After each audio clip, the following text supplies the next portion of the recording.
Okay.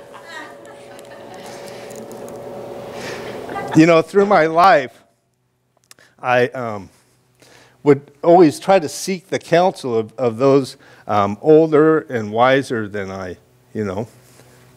And what I found is that now I'm one of the older people in my life. And maybe that wasn't such a great idea. The truth is that we learn a lot about life from those that are older and wiser and all of that. But the reality is that memory can be pretty creative.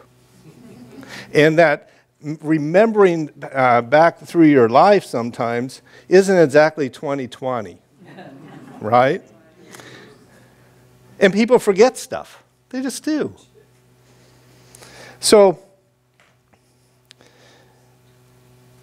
there is actually a study that has been done. Now imagine this. Imagine being able to look at someone's life from the time they were a teenager all the way to old age of 90 years old. Imagine if you could actually picture that and get a glimpse or a picture of that each year. Well, there was a study that was done. It's called the Harvard something or other here. Where'd it go?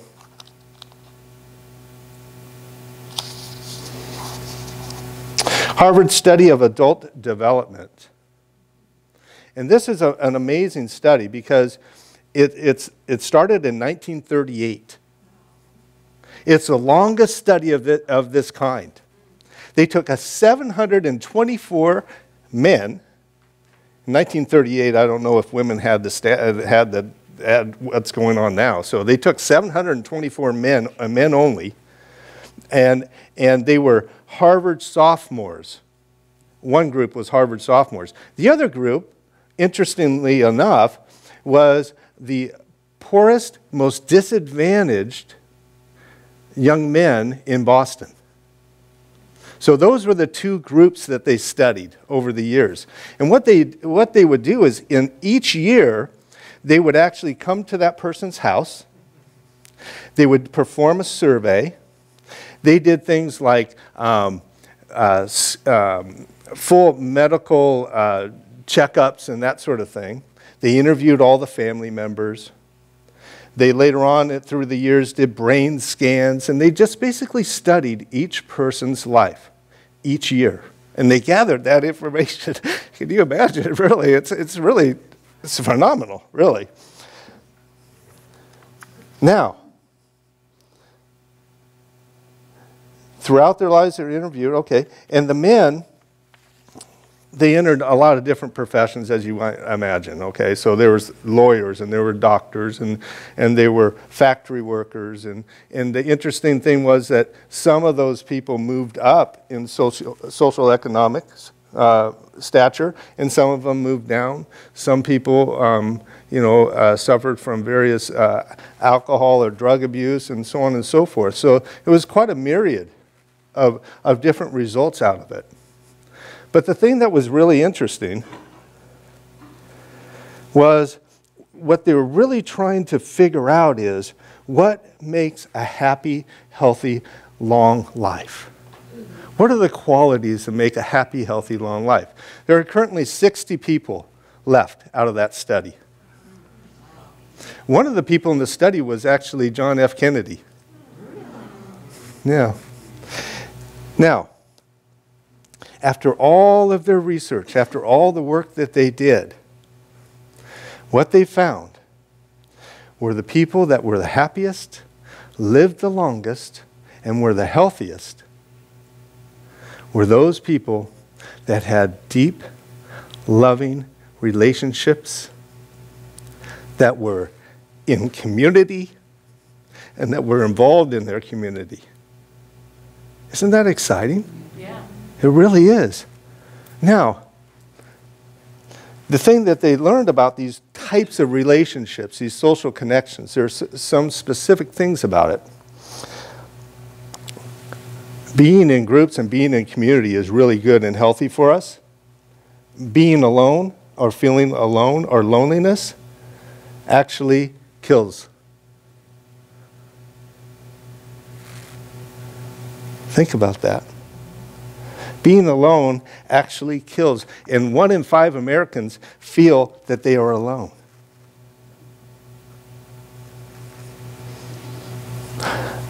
Those in community live longer, happier lives.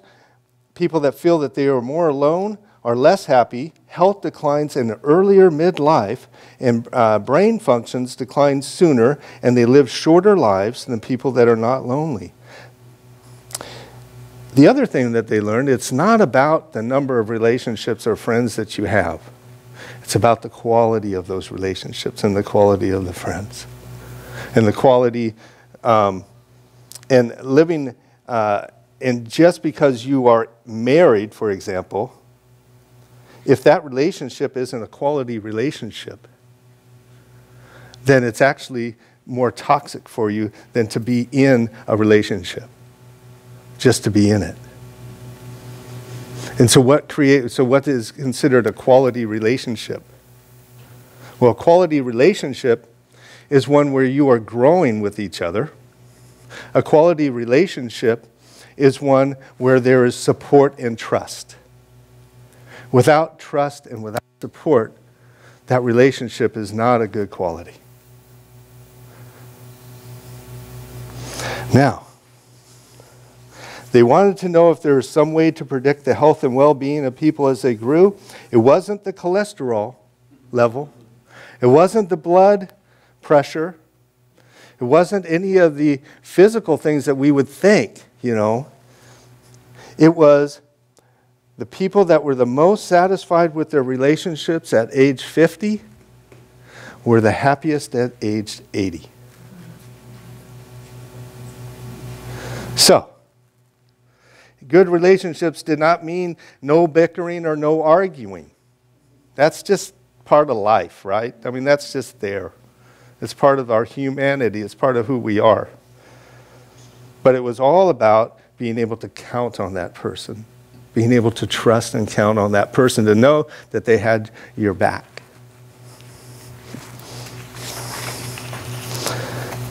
Unfortunately, though, when they surveyed a recent survey of millennials, and when they asked them what the most important thing for them is in life to achieve and what their most important goal was, 80% of them said it was to get rich. And 50% of those same people, same millennials, said it was to become famous. In our society, what do we teach in our society? We teach, you know what, you work harder so you can be happy. Right? Work hard and be happy. It's all Huey.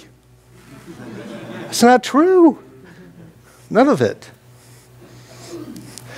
Now, so taking that information from this study, I have to take a look at it from the perspective of a religious scientist from our teaching, right? So what is it that I know about relationships? Well, the first thing that I know is that there's only one relationship. God's relationship with itself. And no, I am not a third wheel. Neither are you. God's relationship with itself. I am an individualized creation of the one. Therefore, I am in relationship with God. Everything that I am in relationship with is God. Boy, you know, when you start thinking about your relationships that way, and when you start thinking about your relationship with your wife, or with your significant other, or with your children, or with your family, and with your friends, and you realize that that is my relationship with God. All of that is my relationship with God. It tends to put a little different hue over it, you know, a different lens. It makes you think, you know, just because this morning when I came to the kitchen, I saw that the milk that I wanted to use for my cereal this morning was sitting out all night.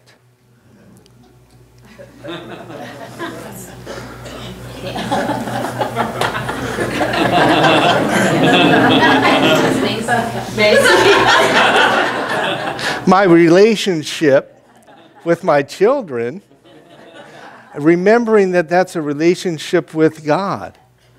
And perhaps I need to take a breath and relax and chill out, right? And when we're in relationships with friends, sometimes it's a really good idea to just take a pause and just remember the bigger picture of everything. It never hurts to do that, that's for sure.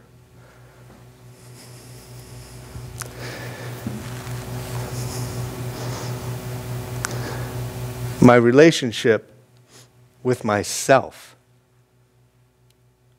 is my relationship with God. And that's a very important relationship.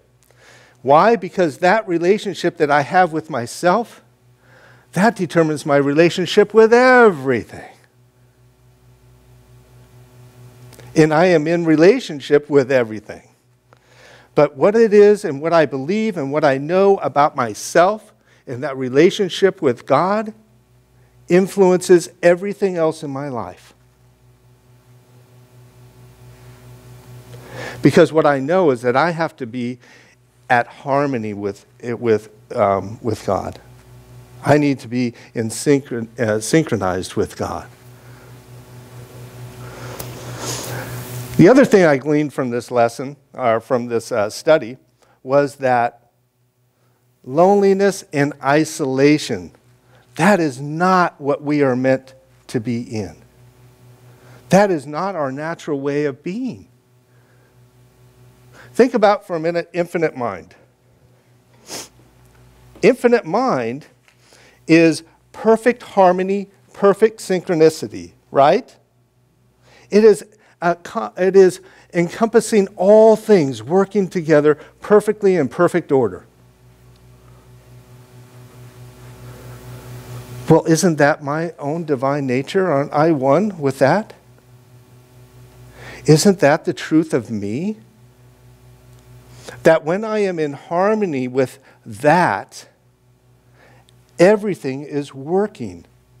And to be in harmony with that, I need to be in community. I need to be in relationships. Why? Because then I am able to express that truth of who and what I am. And in that, I am expressing the oneness that I am. The oneness that we all are. That oneness, in truth, is the relationship we have with each other. And the relationship we have with God. We are here on purpose.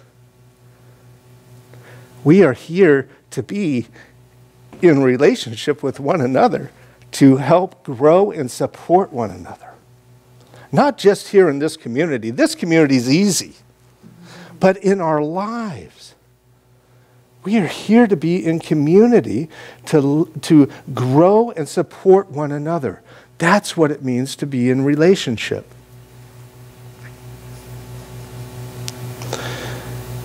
We recently took a trip, a vacation. It was a great time. And before the trip, the idea was, my wife Elizabeth and I talked, and we wanted to take Macy, our youngest. We have 3 children. Macy's 13, and then Mallory and my son Matthew. And we wanted to take Macy to Disneyland because she had never been. I know, that's a long time. Things just didn't work out, you know. Be really honest with you, I'm not a big fan of the amusement parks, okay? I worked at Disneyland for a few years when I was young, and, you know, it was like, okay. She said, no, I don't want to go to Disneyland. I want to go to Harry Potter World. I said, okay, that's fine, whatever, you know, that's good, let's go. I think I said that wrong, and Macy's going to correct me, I know that. The Wizarding World of Harry Potter. That's right. So I got it right. And so we planned our trip. And we went there, and then we stayed in Laguna for a few days too. So it was wonderful. It was a great time to be with family, to connect, you know. And so we walked in to Universal Studios, and as we approached, I'm thinking, okay, how long is this going to take? How long is this going to be, right? You know? And then we turned the corner. And we saw this. I mean, it was pretty amazing. It's a special place. It's something to see. But more to see was the expression on Macy's face, because she lit up. As a matter of fact, she got so excited that her face became flush, and she began to tear up. And in seeing that, I began to look at this whole experience from her eyes. And I had a great time. I began to see the magic in it all. You see, that is the secret of being intimate and having relationship. Because we get to see things through other people's eyes. We get to learn, and we get to grow, and we get to develop. That is why it's a good idea not only to have a special, if that's what you want, a special relationship, but to have many special relationships. Be intimate with as many people as you can. Now, for you pervs out there, I'm not talking about sex. God bless Martha Dunbar, though.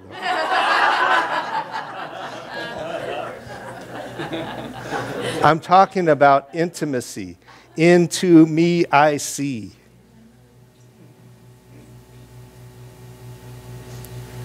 I'm talking about intimacy, to be in the moment with me. Intimacy. Eckhart Tolle talks about being in the now, being in the moment, right? And the idea behind that is that you are here right now in this moment. Not thinking about the past, not thinking about or completely and totally out of judgment, not worrying about the future, but to be here and now. And I'm here to tell you that when you do that with somebody, when you connect with them in the here and now, from that place within, it's the most intimate thing that you can do. It is the place that we learn and grow from. We talk about living and loving and learning together. Well, that's what it's all about. That's where it begins. That's why classes are so important. You know, when I have a class, I know by the end of the class, those people that are in the class will have been intimate with each other. There's no way around it. And I with them. We will have grown each other, supported each other. It's one of the reasons I think being involved is so important. I have no idea where I am. Here we are. Right here. Oh, yes, I am. I am. You know, I really am. Okay, so now, the beauty of any relationship is that it is a reflection to you of the love you have for yourself. The beauty of any relationship is that it is a reflection to you of the love you have of yourself. Really? Let's take that for a ride for a minute.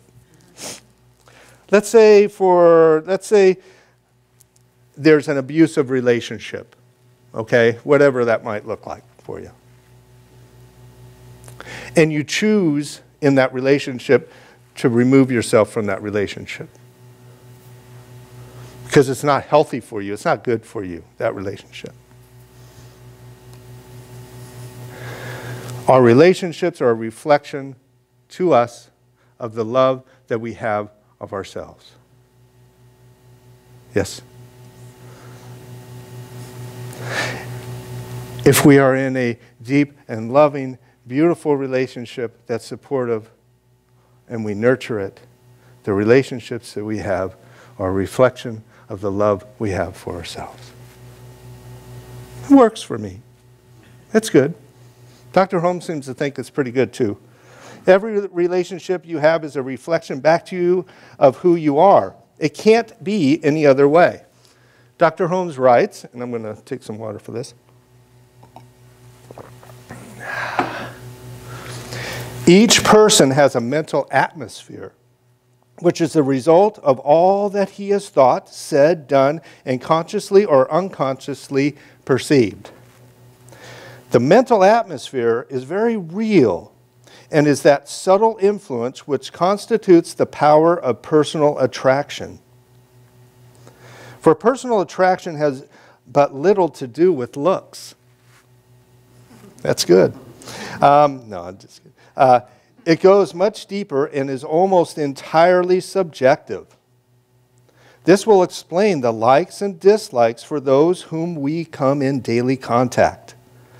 We meet some only to turn away without a word, while others we are at once drawn toward, and without any apparent reason. This is the result of their mental atmosphere or thought vibration. No matter what the lips may be saying, the inner thought outspeaks them, and the unspoken word often carries more weight than the spoken. We're vibing, right? We vibe with one another. That's what he's talking about. We connect with each other based on those vibrations. We attract people into our lives based on those vibrations. So what does all that mean?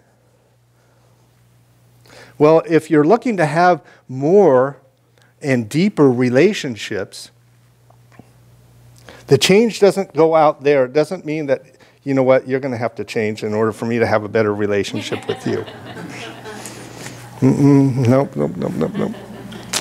The change comes from within, right? And that change has to be us getting in alignment and synchronicity with the infinite. It is from that place that we change our relationships.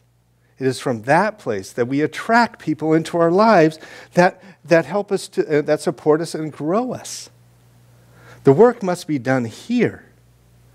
It's not done out there. Although we always have suggestions for people out there, don't we? No. It's not the way it goes. Okay. So what I'd like to do is I'd like to try a process. So I'm going to ask you all to please stand up.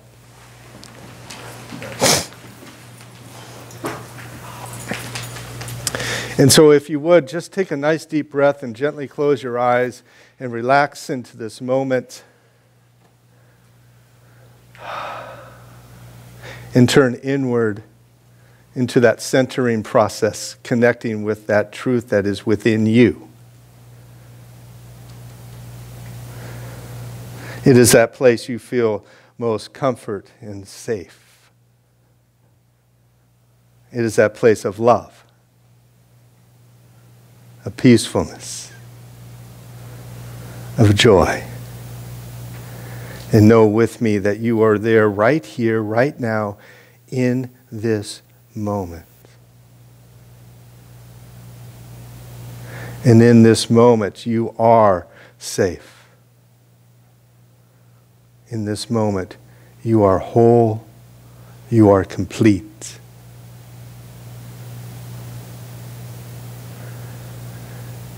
Simply by placing your attention upon this place, this truth within you, it expands within you. Allow yourself to feel that expansion of love, of peacefulness, of truth.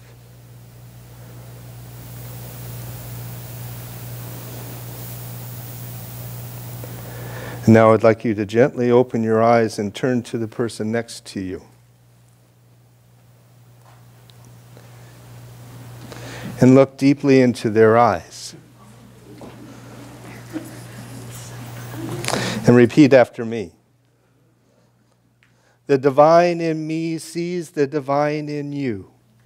The divine in me sees the divine in you. You are perfect just the way you are. You are perfect just the way you are. The light of God surrounds you. The light of God surrounds you. Love emanates from you. Love emanates from you. You are a blessing to all. You are a blessing to all. And now I'd like you to turn to somebody else.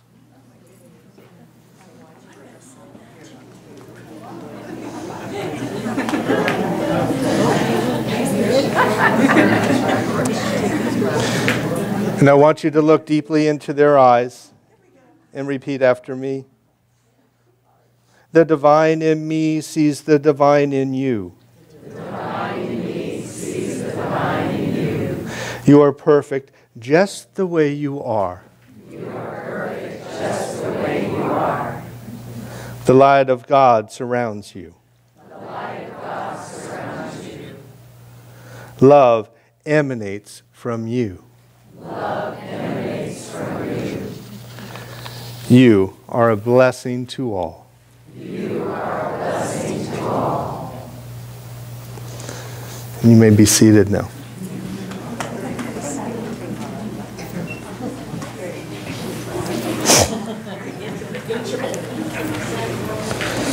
So in preparing for this lesson, what I came to really realize and know more than ever before is that relationships are a spiritual practice. Relationships are a spiritual practice because it is my relationship with God. It is about coming to that place within and coming from that place within and allowing yourself to express from that place within. And so I want to share a story with you. You may have heard it, I don't know. It's been around for a little while, but I think it's appropriate for today. It's called 30 Days of Carrying My Wife. It's a story about a man who has made the decision that he wants to divorce his wife. He's been in a relationship with a woman, Jane, for a number of years. She's a person from work. And so this is a story of him letting his wife know what his intention is. I got home one night and my wife served dinner. I held her hand and said, "I want a divorce." She didn't seem to be annoyed by my words. Instead, she softly asked me why. I avoided the question, and this made her angry. She threw down the chopsticks and shouted, "You are not a man." We didn't talk to each other that night. She was weeping. I knew she wanted to find out what had happened to our marriage, but I could only hardly give her a satisfactory answer. She had lost my heart to Jane. I didn't love her anymore. I just pitied her. With a deep sense of guilt, I drafted a divorce agreement stating that she could keep the house, the car, and 30% share of my company. She glanced at it and tore it into pieces. The woman who had spent 10 years of her life with me had become a stranger. I felt sorry for her wasted time, resources, and energies, but I could not take back what I had said. She finally cried loudly in front of me, which is what I had expected to see in the first place. The idea of divorce felt more real now. I got home very late from work the next day and found her writing something at the table. I didn't have dinner. I just went straight to bed and fell asleep. In the morning, she presented her divorce conditions.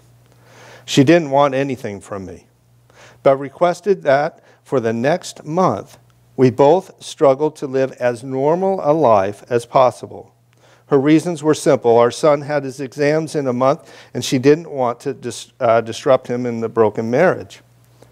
She also asked me to recall how I had carried her into the bridal room on our wedding day, and requested that I now carry her out of our bedroom to the front door every morning for the month's duration. I thought she was going crazy. But to make our last days together bearable, I accepted her odd request. We were both pretty clumsy about it when I carried her out on the first day. But our son was joyfully clapping his hands behind us, singing, "Daddy's holding Mommy in his arms." His words triggered a sense of pain in me. I carried her from the bedroom to the living room and then to the door. She closed her eyes and softly said, "Don't tell our son about the divorce." I nodded and put her down outside the door. We weren't as clumsy on the second day, and she leaned on my chest, and I could smell the fragrance of her blouse. I realized that I hadn't really looked at this woman for a long time. She was not young anymore. There were fine wrinkles on her face, and her hair was graying. Our marriage had taken its toll on her. For a minute, I wondered, what had I done to her? On the fourth day, when I lifted her up, I felt a sense of intimacy returning. This was a woman who had given 10 years of her life to me. On the fifth and sixth day, I realized that our sense of intimacy was growing again. It became easier to carry her as the month slipped by, and I suddenly realized that she was getting very thin.